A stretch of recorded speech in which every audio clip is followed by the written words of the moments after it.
E kindegi maskunde iyaw kendo e tama mokwongo mar 2026, jonyuol moko koro yuago idho malo mar omenda mag somo ka gikoni gineno pek ahinya to kaluwore ni nengo ngima bende en gino ma osebedo ka oridore kendo diyogi.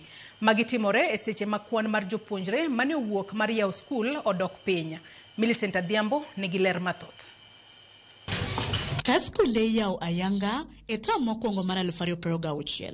Picha mako mana jopuonjre manok kende e kuonde chungo nyamburko chal mopogore kod yepo mosekalo. Twakwa kod moko kuom jopuonjre go ginyiso buok eneno kwan mapiny mag jopuonjre wetegi mawuok dhi yaw skunde, kata kamano gilero ni nengo wuoth to omedi. Kama nyathi dhiye gi siling 150 sani gimedo gidhi gi 750.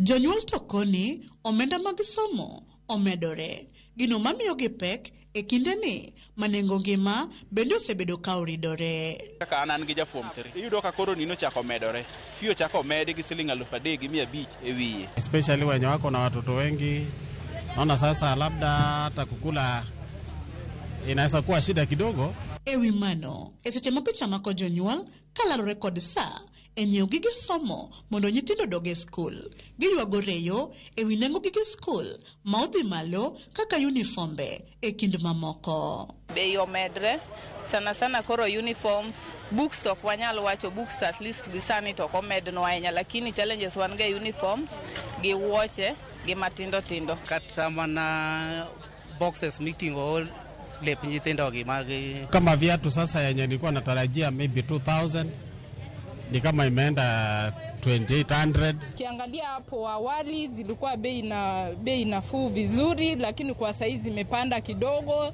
ambazo saa hii tunaona mlima sana kupata hizo vitabu. Jola makunde uso gige somo korka korgi to yango ni chuno gi nyaka gimed nengo mwandu kaluwore kod ochumi modhi malo.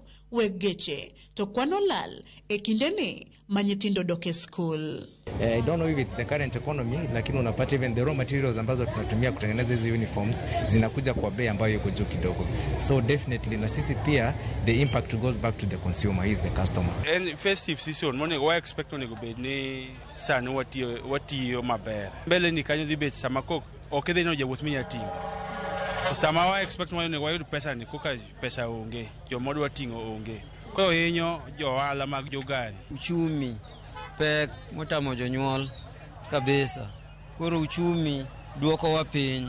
Kwayo gene serikal chalo kamae. Our appeal that let the fee remain, not to be increased. Serikal mondo konywa ne nikech wakwamo gi nyithindo. Piny tek wamanyo matin nitie mwasetero, nitie moko mapok watero. Ging'inwa one way side, ging'inwa konchiel. Giduoknwa fee chien mondo janyuol bendo oyudie pek ma oyudie yot kaka nyathi skul. Skunde kaka skund primar makisi, jatend skul no yango ni nyithindo manoke mane oyepo ka koro jiwo jonyuol mondo gol nyithindegi oko odhi yaw skunde kaka uwinjore. Nasema kwamba katika shule ya Kisii Primary wanafunzi 3/4 walikuwa wameingia. Naambia wale wazazi bado hawajaleta watoto shuleni wawalete, kwa sababu syllabus yetu ni refu sana, ndio watuweza kukamilisha mapema. Watu wakienda kwa mtihani ipate ya kwamba tumekava the syllabus. Millicent Adhiambo, Ramogi TV.